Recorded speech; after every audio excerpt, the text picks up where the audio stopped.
Bukti perkataan Nabi Muhammad SAW itu benar, teman-teman, bahwa semakin banyaknya varian-varian Islam yang muncul, varian-varian yang mengadakan acara-acara yang tidak pernah dilakukan oleh Nabi Muhammad SAW, amalan-amalan baru yang tidak pernah dilakukan oleh Nabi Muhammad SAW. Dan berbicara masalah varian-varian, saya semakin diherankan dengan banyaknya varian-varian baru yang muncul di akhir zaman ini, yang justru ya Allah, saya sampai susah mau berbicara apa. Yang pasti di sini ada satu berita yang baru saya tahu. Ini sudah terjadi dari lama atau masih baru-baru ini, saya tidak tahu. Namun setelah saya menyimak dari kemarin, yaitu yang hampir seminggu ini perdebatan ya, masalah surah Maryam ayat ke-30-31 yang dikatakan mirip dengan Yohanes 3 ayat ke-16, padahal sama sekali itu tidak ada mirip-miripnya. Setelah ada berbagai macam bantahan, teman-teman, saya menyimak,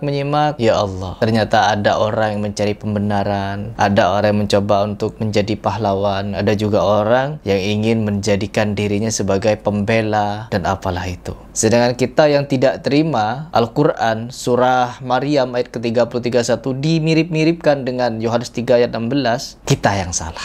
Kita yang dituding salah, teman-teman, dan mencari-cari kesalahan dari yang bersangkutan. Itulah dunia, ya. Itulah dunia. Saya juga sadar di sini, teman-teman, melihat fenomena yang terjadi saat ini. Jangankan surah Maryam, Asy-Syu'ara saja dibilang surah pemusik, tidak ada apa-apanya. Tetapi ketika muncul Quranic song, ada orang melantunkan ayat Al-Quran dengan diiringi musik rock, musik jazz, musik ini, musik itu, banyak yang protes, banyak sekali. Tapi ketika disamakan Asy-Syu'ara surah pemusik, masih ada yang membelanya. Dengan alasan apa? Kami tidak bermasalah dengan hukum musik, kami musikan. Top. Ketika viral videonya Ahmad Dhani yang melantunkan Al-Fatihah dengan diiringi musik, ada wanita lenggak-lenggok, MUI protes, teman-teman. Tetapi ketika Ustadz Adi Hidayat menyatakan bahwa Asy-Syu'ara surah pemusik, tidak ada apa-apa. Padahal itu gaduh, teman-teman. Allahul musta'an. Dan di sini ada varian terbaru. Ya, kalau kita melihat sepak terjang dari Ustadz Adi Hidayat ini ketika menyamanyamakan atau memirip-miripkan Yohanes 3 ayat 16 dengan Al-Quran surah Maryam ayat ke-30-31 itu, muncul berita varian baru dari Muhammadiyah, yaitu Kristen Muhammadiyah. Organisasi Muhammadiyah didirikan oleh Kiai Ahmad Dahlan, dan beliau sebagai seorang muslim, dulu ormas ini, Muhammadiyah ini, dijuluki Wahabi, teman-teman. Dulu ormas ini dijuluki Wahabi. Sampai-sampai ketika saya mendengar cerita atau kisah dari perjalanan Kiai Ahmad Dahlan, itu luar biasa cobaannya ya. Dari orang-orang yang tidak terima amaliyah-amaliyahnya dikatakan takhayul, bid'ah, dan khurafat. Sampai-sampai muncul ormas untuk menjadi lawan tandingnya, teman. Dan sekarang sudah jalan lebih dari 100 tahun, muncul varian Kristen Muhammadiyah. Gimana?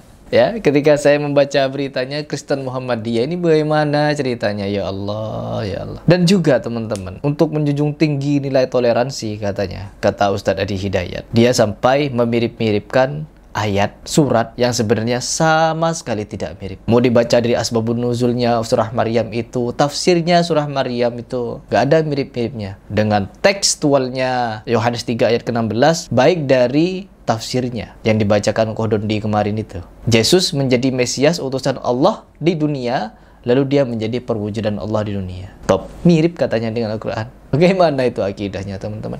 Dan di sini ada satu video yang ingin saya bawakan kepada kalian, yang dimana ada seorang ustadz atau kiai, saya tidak tahu, dia membawa santri-santrinya masuk ke gereja, ke wihara, dan lain sebagainya. Apa katanya? Toleransi. Coba kita simak seperti apa penjelasan dari beliau ini. Bukannya ini murid sekolah Islam, kok sekolah di gereja? Kok sekolah di gereja? Sama halnya ketika kalian ditanyakan, misalkan ada orang Kristen nih, lagi kuliah di Muhammadiyah. Kalian Kristen Protestan, Nasrani, atau Katolik? Dia menjawab mungkin, saya Kristen Muhammadiyah. Mungkin begitu ya. Mungkin. Coba lanjut. Terus kita tanya nih, Mister. Halo, aku mau tanya.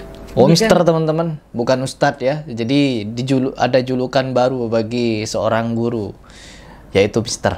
Anak-anak kan kerudungan ya. Terus aku tadi kok lihat masuk gereja, terus ini di pura. Rapi, teman-teman, duduk di gereja, teman-teman. Masuk ke apa ini? Oh, masuk bukan cuma ke gereja, teman-teman, ke tempat peribadatan lainnya. wisata religi ya teman-teman. Ya apa, Mister? Oke. Jadi itulah salah satu hal yang kita prioritaskan kepada anak-anak. Karena mereka masih usia dini, sedini mungkin kita tanamkan rasa toleransi. Bahwasanya di Indonesia itu terdiri dari beragam agama.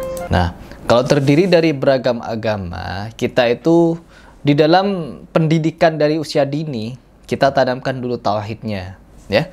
Tauhidnya yang benar. Ya, karena apa? Jangan sampai keluar pemahaman tauhid yang dimana kemarin kita saksikan seperti Buya Arzi Hasim menyatakan la ilaha illallah itu hanya kalimat saja. Siapapun di dunia ini mau menyembah apapun dia tetap menyembah la ilaha illallah. Keluar paham seperti ini. Lalu disusul dengan Buya Syakur juga, atau Buya Syakur duluan saya tidak tahu. Yang dimana Buya Syakur menyatakan hanya Allah yang tahu untuk menentukan agama mana yang masuk surga. Bisa jadi Islam, bisa jadi Kristen, bisa jadi apa mungkin begitu. Jadi belum tentu Islam yang masuk surga, ya. Ada sampai keluar pemahaman seperti itu melampaui, ya. Melampaui kodratnya sebagai muslim. Terus yang ketiga ada gus-gus cilik. Kalau gus-gus ciliknya sudah berani menyatakan kita menyembah gereja, wihara, Buddha dan lain sebagainya, sama-sama nyembah Allah. Gitu katanya teman-teman. Tauhidnya mantep itu, bener-bener mantep. Dan ketika kita membahas itu, nggak usah dibahas. Itu bukan ranah ente. Ente itu hanya orang awam yang belum paham apa-apa. Ajib, dikira saya tidak konsultasi bagaimana tauhid yang benar, bagaimana tanggapan video ini kepada asatid. Ya Allah. Apalagi ini teman-teman. Toleransi itu bukan kita berkolaborasi, ya. Kan banyak sekarang kolaborasi agama. Ketika acara Natalan, mereka ikut merayakan Natal. Dengan cara apa? Ikut gedombrengan, teman-teman. Ikut gedombrengan, ikut nyanyi-nyanyi, ikut mikul-mikul patungnya dan lain sebagainya. Itu kan namanya kolaborasi agama, bukan toleransi. Toleransi sudah dicontohkan oleh Nabi Muhammad SAW ketika ada orang kafir merayakan hari-hari hari istimewanya, hari spesialnya, peribadatannya, dibiarkan oleh Nabi Muhammad SAW. Tidak diganggu, ya, tidak diganggu. Itulah Nabi Muhammad SAW. Toleransi itu teman-teman. Nabi Muhammad mengajarkan toleransi. Toleransi adalah membiarkan mereka tanpa mengganggu mereka. Ya, seandainya Nabi Muhammad SAW misalkan ikut gotong-gotong patung itu ya teman-teman, maka orang yang gotong-gotong di zaman akhir ini berarti ikut Nabi. Atau ikut gedombrengan. Nabi Muhammad SAW ketika ada acara Natalan gitu ya, ikut gedombrengan juga di situ, nyanyi-nyanyi. Berarti mereka ittiba kepada Nabi. Tapi sayangnya di dalam selama Nabi Muhammad SAW menjadi Nabi, diutus menyampaikan risalah dari Allah Subhanahu Wa Taala, tidak ada satupun bahwa Nabi Muhammad SAW melakukan hal tersebut. Jadi mereka ngikut siapa? Toleransi dari siapa? Ajaran siapa yang mereka lakukan ini? Kalian bisa melihat toleransi yang benar dan toleransi yang kebablasan. Kolaborasi agama. Ini anak-anak sudah dari dini diajarkan untuk menyukai agama lain, menormalisasi kolaborasi, ya, masuk duduk di situ.